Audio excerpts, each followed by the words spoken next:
Thank you, Chairman. Secretary, if I could direct your attention to cybersecurity for a moment. There are 57 inspectors general in the federal service.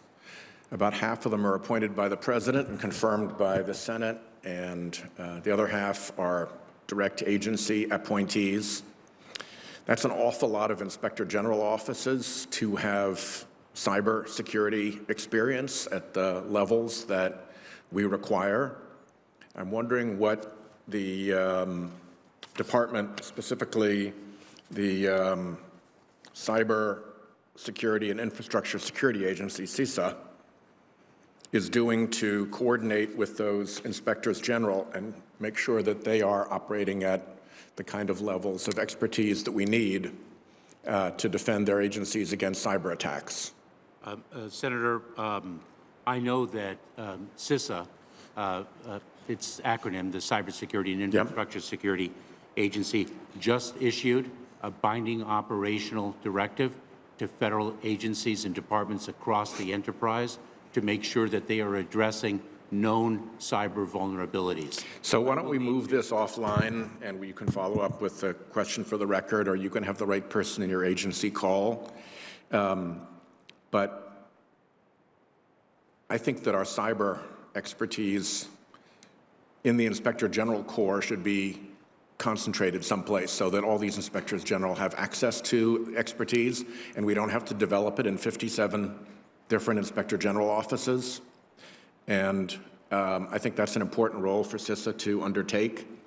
And if you could follow up with me on what your plans are to bring all 57 inspectors general up to speed on cybersecurity, and whether some mechanism is required to do that.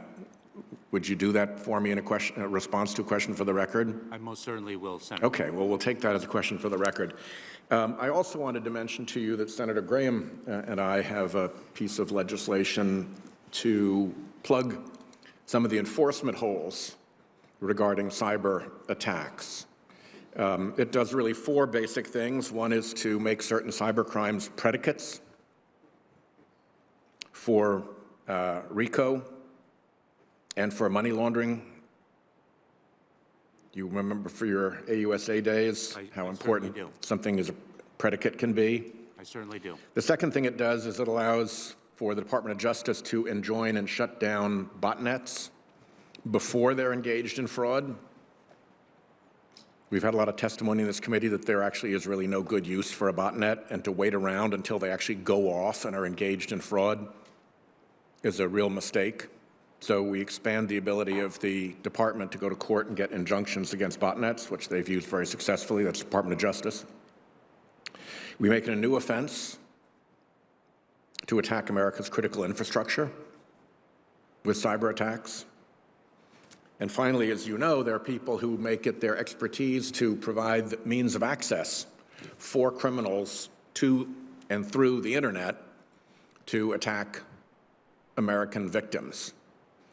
And those intermediaries who are just selling access, it's very hard to charge. So we have an offense for intermediaries who knowingly sell access to criminals to attack American institutions. We are working on getting that into the National Defense Bill that's going to be under consideration the next few weeks in Congress. And I would like to ask you to weigh in favor of that once you've had the chance to review that with your team. Would you do the necessary review and then get back to me and let me know that you will weigh in support of that? I most certainly will, Senator. Great. That's all I had. Thanks, Chairman. Thank you, Senator.